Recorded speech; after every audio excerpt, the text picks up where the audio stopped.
ನಿಜ. ಎಲ್ಲೋ ಒಂದ್ ಕಡೆ ಗಿಲ್ಲಿಯವ್ರು ತುಂಬಾ ಮಾತಾಡ್ತಾ ಇದ್ರು ಪಟ್ ಪಟ್ ಪಟ್ ಪಟ್ ಪಟ ಅಂತ. ಈಗ ಮಾತಾಡೋಕ್ಕೂ ಕೂಡ ಬಿಕಾಸ್ ನೀವೇ ಹೇಳಿದ್ರಿ ಆ ಭಯ ಇರುತ್ತೆ ಅಂತ, ಅದು ಎಲ್ಲೋ ಒಂದ್ ಕಡೆ ಕಾಣಿಸ್ತಾ ಇದೆಯಾ ಅಂತ ಕೆಲವೊಂದು ಸಂದರ್ಶನಗಳನ್ನ ನೋಡಿದಾಗ, ಮತ್ತೆ ಆ ಜೀ ಕನ್ನಡ ವೇದಿಕೆ ಮೇಲೆ ಗಿಲ್ಲಿ ಅವರು ನೋಡಿದಾಗ, ಇಲ್ಲಿ ನೋಡಿದಾಗ ನಮ್ಗೆ ಇಲ್ಲೇ ಒಂದಷ್ಟು ಚೇಂಜಸ್ ಬದಲಾವಣೆಗಳು ಕಾಣಿಸ್ತಾ ಇದೆ. ಮೇಡಮ್ ಅದೇ ನಾನೇ ಮಂಕಾಗ್ಬಿಟ್ಟಿದ್ದೀನಿ. ಅದೇ ಇದನ್ನೆಲ್ಲ ನೋಡ್ಬಿಟ್ಟು ನಾನೇ ಮಂಕಾಗ್ಬಿಟ್ಟಿದ್ದೀನಿ ಮೇಡಮ್. ಅದಕ್ಕೇನೆ ಹಂಗಾಗಿರೋದು. ಎಲ್ಲಿ ಏನಾರು ಒಂದು ತಪ್ಪಾಗ್ಬಿಟ್ರೆ, ಏನಾರು ಒಂದು ಆಗ್ಬಿಟ್ರೆ ಏನಾಗ್ಬಿಡ್ತದೆ ಅದು ಯೋಚನೆ ಇರ್ತದಲ್ಲ ಮೇಡಮ್. ಇದು ನೆಕ್ಸ್ಟ್ ಏನು ಮುಂದೆ ಏನು ಹೆಂಗ್ ಮಾಡೋದು ಹೆಂಗೆ ಅನ್ನೋದು ಇರ್ತದಲ್ಲ ಮೇಡಮ್. ನೀವೇ ಹೇಳಿದ್ರಲ್ಲ ಈಗ ಸೈಲೆಂಟ್ ಆಗ್ಬಿಡ್ತೀನಿ ಅಂತ. ಅದಕ್ಕೇನೆ ನನಗೆ ಒಂದೊಂದ್ಸತಿ ತಲೆಯಲ್ಲೇ ಕೆಟ್ಟೋಗ್ಬಿಡ್ತದೆ. ಇಷ್ಟು ಎಲ್ಲ ಹೆಂಗ್ ಸಾಧ್ಯ, ಒಂದು ಪವಾಡ ನಡಿಕೆ ಹೆಂಗ್ ಸಾಧ್ಯ ಅಂತ ತಲೆ ಕೆಟ್ಟೋಗ್ಬಿಟ್ಟೈತೆ. ನಿಜ, ಒಂದು ಮಿರಾಕಲ್ ಪವಾಡ ಅಂತ ಹೇಳಿದ್ರೆ ನಿಜಕ್ಕೂ ತಪ್ಪಾಗೋದಿಲ್ಲ. ಬಿಕಾಸ್ 3 ತಿಂಗಳಲ್ಲಿ ಆಗಿರುವಂತಹ ಬಹುದೊಡ್ಡ ಮಿರಾಕಲ್ ಅಂತಾನೆ ಇದು. ಗಿಲ್ಲಿ ಅವರೇ, ನೀವು ಇವಾಗ ಊಟ ಮಾಡೋಕ್ಕೂ ಕೂಡ ನಿಮಗೆ ಬಿಡವಿಲ್ಲ. ನಿನ್ನೆ ರಾತ್ರಿ ಊಟ ಮಾಡಿದ್ರು, ಇವಾಗ ಊಟ ಮಾಡಿದ್ರಿ.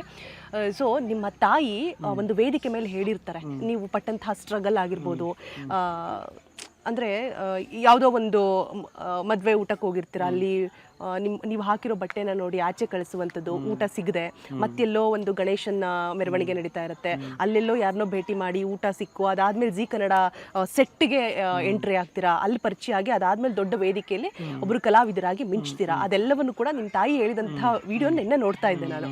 ಅದಾದ್ಮೇಲೆ ಇವತ್ತು ನೋಡಿ, 1-2 ವರ್ಷ ಗ್ಯಾಪಲ್ಲೇ ಯಾವ ಮನುಷ್ಯ ಹೇಗಿದ್ದೋನು ಹೇಗೆ ಬೇಕಾದರೂ ಆಗ್ಬೋದು ಅನ್ನೋದಕ್ಕೆ ಬೆಸ್ಟ್ ಎಕ್ಸಾಂಪಲ್ ನೀವು. ಆ ಸ್ಟ್ರಗಲಿಂಗ್ ದಿನಗಳನ್ನ ನೆನ್ಪು ಮಾಡ್ಕೊಳ್ಳೋದಾದ್ರೆ ಅದೇ ಮೇಡಮ್. ಈಗ ಎಲ್ಲದಕ್ಕೂ ಒಂದು ಅದೇ ಈ ಸ್ಟ್ರಗಲಿಂಗು, ನಾವು ಏನು ಎಫರ್ಟ್ ಹಾಕಿರ್ತೀವಿ, ಏನು ಮಾಡಿರ್ತೀವಿ, ಏನು ಕಷ್ಟಪಟ್ಟಿರ್ತೀವಿ, ಏನರ ಮೇಲೆ ಕಷ್ಟಪಡ್ತೀವಿ, ಏನಕ್ಕೆ ಕಷ್ಟಪಡ್ತೀವಿ, ಅದೇ ಅಲ್ವೇ ಮೇಡಮ್ ನಮ್ಮನ್ನು ಮುಂದಕ್ಕೆ ತಗೋಬೋದು.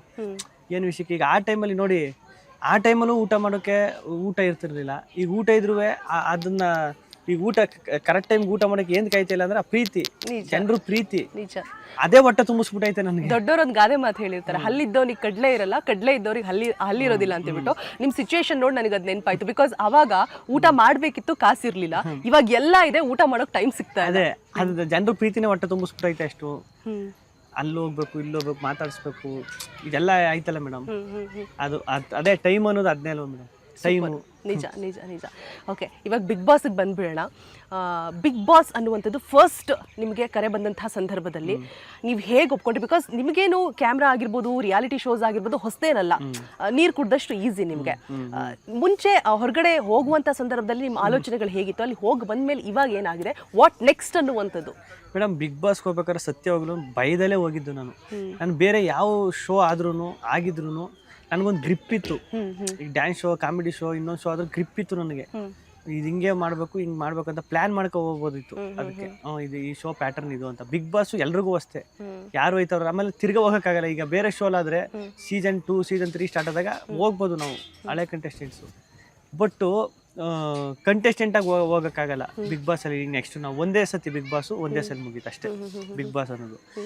ಸ್ಟಾರ್ಟಿಂಗು ಮನೆಯವ್ರಿಗೂ ಭಯ ಇತ್ತು, ಇವನು ಏನು ಮಾಡ್ಬಿಡ್ತಾನೋ ಏನೋ, ಮೊದಲೇ ರೇಗ್ಸೋದು, ಕಾಲು ಎಳೆದು, ಸಿಕ್ಕಾಪಟ್ಟೆ ಜಾಸ್ತಿ ತಮಾಷೆ ಮಾಡೋದು, ನಮ್ಮನ್ನೇ ಬಿಡುದಿಲ್ಲ ಇವನು. ಸತ್ತೋಗಿರೋ ನಮ್ಮ ಅಜ್ಜಿನೂ ಬಿಟ್ಟಿಲ್ಲ, ಹಂಗಿರೋದು. ಇನ್ನು ಅಲ್ಲೋಗಿ ಪಾಪ ಯಾರು ಏನು ಅಂತಾನೆ ಗೊತ್ತಿರಲ್ಲ, ಅವ್ರಿಗೆ ಏನಾರು ಕೋಪ ಮಾಡ್ಕೊಂಡು ಏನಾರು ಹೆಚ್ಚು ಕಮ್ಮಿ ಆಗಿ ಜಗಳ ಆಗಿ ಇದಾಗ್ಬಿಡ್ತದೆ ಬೇಡ ಅಂತ ನಾನು ಫಿಕ್ಸ್ ಆಗ್ಬಿಟ್ಟಿದ್ದೆ ಮೇಡಮ್. ಒಂದು 8 ವಾರ, 7ರಿಂದ 8 ವಾರ ಫಿಕ್ಸ್ ಆಗ್ಬಿಟ್ಟಿದ್ದೆ ನಾನು. ಇಷ್ಟೇ ಇರೋದು ನಾನು, ಆಗಲ್ಲ. ಯಾಕಂದ್ರೆ ನಾನು ಹಂಗೆಲ್ಲ ಇದ್ದು ಒಂದೇ ಕಡೆ ಇದ್ದು ಅಭ್ಯಾಸನೇ ಇಲ್ಲ ನನಗೆ. ಓಡಾಡ್ತಾ ಇರ್ಬೇಕು, ಅಲ್ಲೋಗ್ಬೇಕು, ಇಲ್ಲೋಗ್ಬೇಕು, ಒಂಥರ ನಾನು ನಿಲ್ಲುದಿಲ್ಲ ನನ್ನ ಕಾಲು. ಹಂಗಿರೋನು ಈಗ ಅಲ್ಲಿ ಹೆಂಗೆ ಆಗಲ್ಲ ಅನ್ಸುತ್ತೆ ಮೋಸ್ಟ್ಲಿ ಅನ್ಕಂದೇ ಓದದ್ದು. ಕಟ್ಟಾಗ್ದಂಗೆ ಆಗ್ಬಿಟ್ಟಿದೆ. ಆಮೇಲೆ ಗೊತ್ತಿರೋರು ಒಂದಷ್ಟು ಜನಕ್ಕೆ ಗೊತ್ತಾದ್ಮೇಲೆ, ಈಗ ಯೂಟ್ಯೂಬಲ್ಲಿ ಅದ್ರಲ್ಲಿ ಇದರೆಲ್ಲ ಡೌಟ್ ಬಂದು ಗೊತ್ತಾದ್ಮೇಲೆ ಅವರೆಲ್ಲ ಹೇಳೋರು, ಒಂದಷ್ಟು ಜನ ಗೊತ್ತಿರೋರು. ನಮ್ಮ ಅಯೋಗ್ಯ ಮಹೇಶಣ್ಣ, ಅಯೋಗ್ಯ ಸಿನಿಮಾ ಡೈರೆಕ್ಟರ್, ಅವರು ಡಬ್ಬಿಂಗ್ ಹೋಗಿದಾಗ, ಇಲ್ಲೇ ಏನು ಬಿಗ್ ಬಾಸ್ ಹೋಯ್ತಾ ಇದೆಯಂತೆ, ಕಪ್ಪೆತ್ಕ ಬತ್ತೆ ಬಿಡು ನನಗೆ ಗೊತ್ತು ಅಂತ. ಆ ತರ ಸುಮಾರು ಜನ ಮೀಟ್ ಮಾಡಿದ್ರಿ ಕೂಡ ಅವ್ರನ್ನ. ಹೋದ್ರೆ ಕಪ್ಪೆತ್ಕ ಬರ್ತೀಯಾ, ಹೋಗಿ ಎತ್ಕ ಬರ್ತೀಯ ಅಂದಾಗ ಅದೊಂದು ಭಯ ಸ್ಟಾರ್ಟ್ ಆಗ್ಬಿಡ್ತು. ಅಂದ್ರೆ ಇವ್ರು ಏನೋ ಒಂದಷ್ಟು ಜನ, ಈಗ ನನ್ನನ್ನ ಪ್ರೀತಿಸೋರು ಅಂದ್ರೆ ನನ್ನ ಸ್ನೇಹಿತರು, ಇವ್ರು ಒಂದಷ್ಟು ದಿನ ಎಕ್ಸ್ಪೆಕ್ಟೇಷನ್ ಇಟ್ಕೊಂಡಿರ್ತಾನೋ, ಇವ್ನು ಆಡ್ತಾನೆ ಚೆನ್ನಾಗಿ ಅಂತ. ಅದು ಎಲ್ಲಿ ಮೋಸ ಆಗ್ಬಿಟ್ಟದು ಅಂದ್ರೆ, ಅದು ಎಲ್ಲಿ ಆ ನಂಬಿಕೆನ ಕಳ್ಕೊಬಿಟ್ಟನೋ ಅನ್ನೋದೊಂದು ಭಯ ಇತ್ತು. ಬಿಗ್ ಬಾಸ್ ಆಮೇಲೆ 24 ಅವರ್ಸು ಯಾವ ಎನರ್ಜಿ, ಯಾವ ಆಕ್ಟಿವ್ ಇರೋಕ್ಕಾಗಲ್ಲ, ಅದು ಕಷ್ಟ ಆಗ್ಬಿಡ್ತದೆ ಇದೆಲ್ಲ ಅನ್ಸೋದು. ಮೊದಲನೇ ವಾರನೇ ಅದು ಮನೆ ಹೆಂಗೆ ಅಡ್ಜಸ್ಟ್ ಆಗ್ಬಿಡ್ತು ಅಂದ್ರೆ, ನಾವೇನೋ ಒಂದು 10-20 ವರ್ಷದಿಂದ ಮನೇಲಿ ಬಾಳಿ ಬದುಕಿರೋ ಥರ ಮನೆ ಜನ ಮನೆ ಎಲ್ಲ ಅಡ್ಜಸ್ಟ್ ಆಗ್ಬಿಡ್ತು. ಅದೇ ಈಗ ಒಬ್ಬನಿಂದ ಆಯಿತು, ನಾನು ಒಬ್ಬನಿಂದ ನಾನೇ ಮಾಡಿದೆ ಅಂದ್ರೆ ತಪ್ಪೇ, ಅದು ತುಂಬ ದೊಡ್ಡ ತಪ್ಪು ಮೇಡಮ್. ಅದು ಟೈಮು ಸಿಗೋ ಜನಗಳು, ಆ ಟೈಮಿಗೆ ಸಿಗೋ ಜನಗಳು, ಆ ಟೈಮು ಇದೇ ಮ್ಯಾಟ್ರ್ ಆಗೋದು. ಅದು ಗೊತ್ತಿಲ್ಲ. ಈಗ ಹೋದ್ ಸೀಸನ್ ಬಂದಿದ್ರೆ ಯಾರಿಗೂ ಗೊತ್ತು, ನಾನು ಗೊತ್ತನೇ ಇರಲಿಲ್ವನೋ, 2ನೇ ವಾರ 3ನೇ ವಾರಕ್ಕೆ ಹೋಗ್ಬಿಡ್ತಿದ್ದೇನೋ, ನೆಕ್ಸ್ಟ್ ಸೀಸನ್ಗೆ ಹೋಗಿದ್ರೆ ನಾನು ಮೊದಲನೇ ವಾರನೇ ಬಂದ್ಬಿಡ್ತಿದ್ದೇನೋ ಆಚೆಗೆ, ಗೊತ್ತಿಲ್ಲ. ಇಲ್ಲೇನಾಯಿತು, ಆ ಸಿಗೋ ಜನಗಳು ನನ್ನ ಕ್ಯಾರೆಕ್ಟರ್ ಏನೈತೆ, ಈಗ ನನಗೆ ಒಂದಷ್ಟು ಜನ ನನಗೆ ಕನೆಕ್ಟ್ ಆಗೋ ಜನಗಳು, ಈಗ ನನ್ನ ವೇವ್ ಲೆಂತ್ ಮ್ಯಾಚ್ ಆಗೋ ಜನಗಳು, ಆ ಥರದವ್ರು ಸಿಕ್ಕೋ ಒಂದಷ್ಟು ಜನ ಸ್ನೇಹಿತರು, ಹಿಂಗೆಲ್ಲ ಸಿಕ್ಕಿದಾಗ ಒಂದಷ್ಟು ಜನ ಪ್ರೀತಿ ಮಾಡೋರು, ಜಗಳ ಆಡೋರು, ಒಂದಷ್ಟು ಜನ. ಅಂದ್ರೆ ಈಗ ಜಗಳ ಆಡೋರು ಆಪೋಸಿಟ್ ಅಂತಲೂ ಹೇಳೋಕ್ಕಾಗಲ್ಲ. ನನ್ನ ಥಾಟ್ಸು, ಈಗ ನಾನೇನೋ ಒಂದು ಯೋಚನೆ ಮಾಡ್ತೀನಿ, ನನಗೆ ಆ ಥಾಟ್ಸ್ಗೆ ಆಪೋಸಿಟ್ ಆಗಿ ಒಬ್ರು ಬೇಕಲ್ಲ. ಈಗ ಆ ಕಡೆಯಿಂದ ಬಾಲ್ ಹಾಕ್ಬೇಕು, ಈ ಕಡೆಯಿಂದ ಬ್ಯಾಟಿಂಗ್ ಮಾಡ್ಬೇಕು, ಅದೇ ತನಗೆ ಕ್ರಿಕೆಟು. ನಿಜ ನಿಜ.